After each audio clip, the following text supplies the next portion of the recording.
Swear lately I've been heartless, yeah. Lately I've been heartless, yeah. The gunman are said to have driven to the Las Cuevas Health Center a short distance away, where they set both vehicles on fire before heading out to sea in a waiting vessel. One man, who is believed to have been shot in the crossfire during the operation, was taken into custody after he was dropped off at the St. James Health Facility. He is said to be assisting police with their investigation. Sandman was well known to police, having been arrested and charged for multiple offences including conspiracy to commit murder and firearm possession. His killing follows last month's drive-by shooting in which gunmen fired at a vehicle transporting his two daughters along Belmont Circular Road near Providence Girls Catholic School.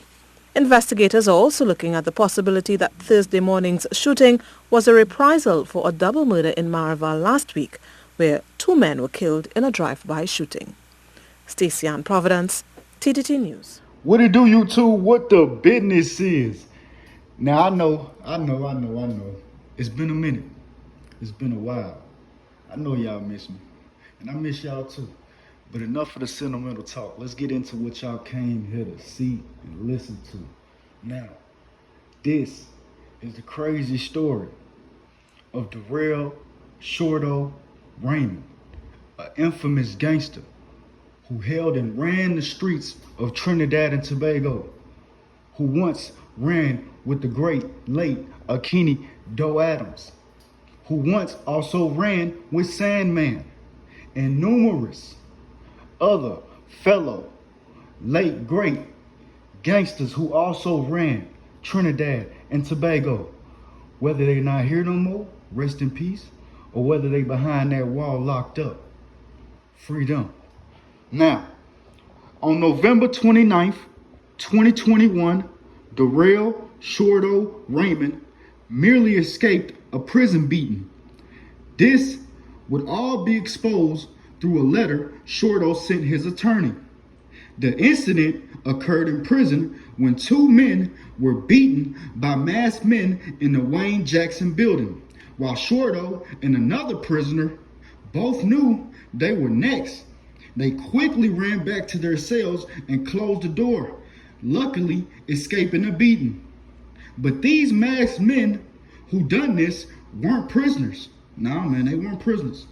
They were prison guards, who was said that on a normal day, these guards will constantly beat and humiliate them. My bad for y'all, man. Humiliate them in a horrible ways.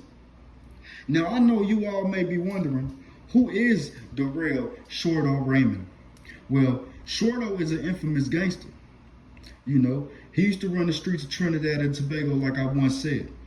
Now, I say used to because he is currently locked up after he was accused in 2018 of bodying notorious kingpin and gang leader Sandman, along with his wife and two bodyguards. Now, Shorto is a member of the infamous Rasta City Gang, and who they say is in charge of all of the Rasta City, even while being locked up. Now, let's get more into the bad man from Trinidad, Mr. Shorto. Now, Shorto, who was once a close associate with all of those who he is charged with getting rid of, had his day in court just a year later, where he was seen wearing a cast with a metal brace after he too was struck by gunfire while trying to get rid of Sandman.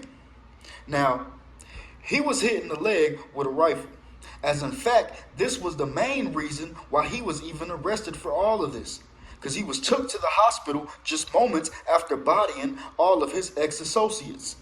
He arrived to the hospital with a gunshot wound to the leg to get a hurried treatment. That's when the police knew it was him. But keep in mind that Sandman had his own team of police working for him. But luckily for Shorto, these were the good cops. In other words, these were the cops who found out who he was behind all of this that didn't work for Sandman. You know, these weren't the cops that he should have been on the lookout for. These cops that actually found out that he was behind these slams were the good cops. These weren't the cops that was working for Sandman. You know, because if these were the cops that was working for Sandman, he would have never made it out.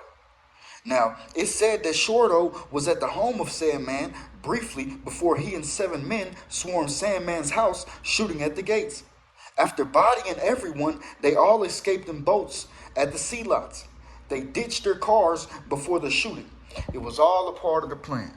So, they pulled up, and it's even said that when they pulled up to the gate, that they was making police siren sounds. They was even addressing themselves and introducing themselves as police officers just to try to get quicker within the gates. Now, a lot of y'all might be thinking, why would these people even try to introduce themselves as police officers? Now, keep in mind, Sandman has a team of police officers that work for him.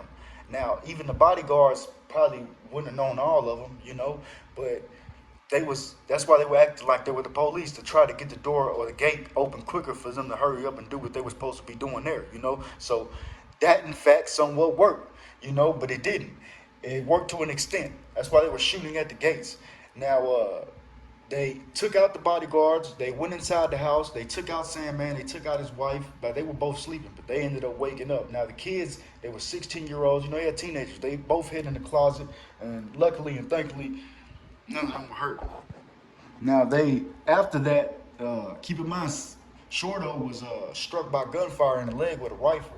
Now, he had blood everywhere, Now, forensic probably would have already guessed that it was him had he not would have made himself to the hospital, But he had to get treated for that, Now, keep in mind, they pulled up in vehicles. They ditched the vehicles. And so I'm guessing these were stolos. And then they left off in boats, So... smooth getaway, man. Smooth getaway. Now let's get more into how he even got the boat and how all this ties back to a certain notorious gangster. Now, one of Shorto's close friends was a notorious gangster named Akini Doe Adams, who was said to have sent Shorto on this mission. Yeah, Akini had his own problems with Sandman. And Akini and Shorto both being Rasta City, but Akini being the leader of Rasta City, y'all, so... Of course, that was all gonna work out within like that. It's even said that the boat that was provided to escape was the same boat that was used in another slaying committed by Akini. Now Akini himself was instantly slayed right after the slaying of Sandman by police, and these police were actually the police who worked for Sandman.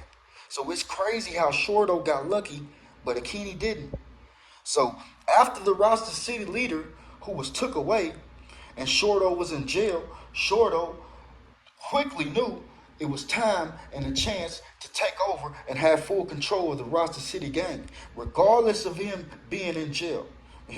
Now, despite Rasta City having a lot of members in there with Shorto, it still doesn't make or do any good trying to be a boss behind those walls.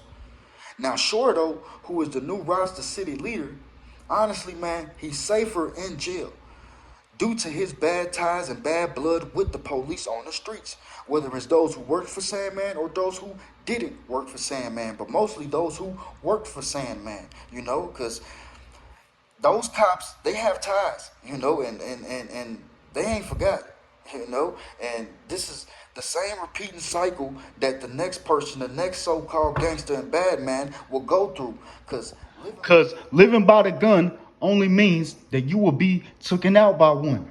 So, man, it's all been a repeating cycle. No matter what videos I do, no matter what city, what country, what state, what place, what town, what hood, what slum, what ghetto, what area I go to or go through, I'm still gonna see the same things happening within that area, within the same type of people. They might look different, talk different, they might walk different, they might even do their dirt different than what the next country or state that I had spoke on is even doing. But it all is the same repeating cycle that spins faster than what this world is spinning.